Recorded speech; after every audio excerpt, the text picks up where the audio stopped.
just a small sampling of some of the jokers I've got. Do you have a souvenir yet? Oh, you don't have a souvenir. You should get a souvenir. Who else? Do you have a souvenir? Oh, you should have a souvenir. Here, have a souvenir joker. And you might think, oh, what's the big deal? Souvenir joker. Shut up. No, but now it gets weird. You want to see the weird part? Here, you take the green pen, you get the purple pen, and what kind of joker did you get? It's a tally-ho blue circle. That's very popular on the East Coast, tally-ho blue circle. And what was yours? I think it's a bicycle. It's a bicycle. Yeah, bicycle rider back. This is very, very popular on the West Coast. Go to Long's drugstore, you find them. Costco, very easy to get. So this trick will not work. It's a trick, and it won't work if the cards are face up. It will not work if they're both face down. They have to be facing in opposite directions. It has something to do with maintaining cosmic balance. That's all I can say. I can say no more. Would you do me a favor? You have the purple pen. Take the cap off and put some kind of identifying mark on the bottom half of the back of the joker. Just anything at all, like a pin number. Keep the cap off because I'm going to come back to you in a minute. Would you do the same thing? Put some kind of identifying mark on the bottom part of the joker. It could be, that's good. And no, keep the cap off because I want you to do the same thing on the opposite side. Do it here. I turn them over end for end, just a scribble. And after you've done that, now put the cap back on the pen. Would you do the same thing? Put some kind of a scribble on the bottom part of the joker, and then put the cap back on. That's perfect. Now you've got to put the cap on and click it. My 6-year-old daughter taught me this. If you don't hear it click, it's going to get sick. It'll dry out, exactly. That's right. Man, you're quick. I don't know. What do you mean it's going to get sick? Pen's going to get sick. Oh, dry out, right. Okay, now this is it. Both sides of both cards have been marked on both ends. That's important.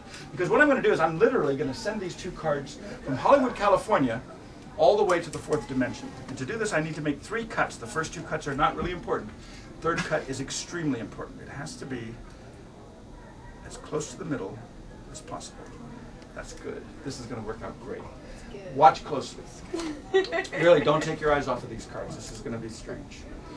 Right now, the cards are on their way. If I untwist it, that's kind of a good start. It looks kind of weird, doesn't it? It's a good start.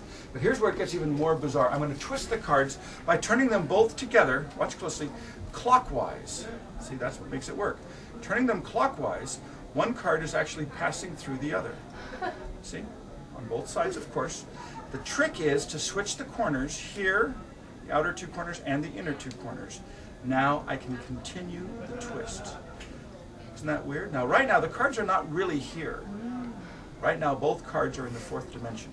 And most magicians that know this, and there's really only a handful in the world, they would stop right now. That's all they know. You want to see something else? Yeah. Want to go further? Yes. Should we continue? Yes. I agree. Let's go.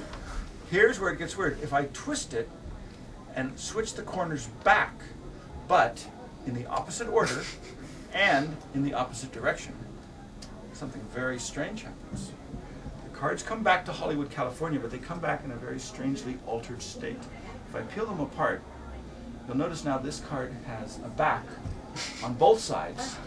And if you look very closely, you'll see that it actually has the identifying marks on the top and the bottom ends. That's why we have to do it on opposite ends. The same with this. This has a face on both sides with the identifying marks. And I personally think that these make absolutely fascinating souvenir items.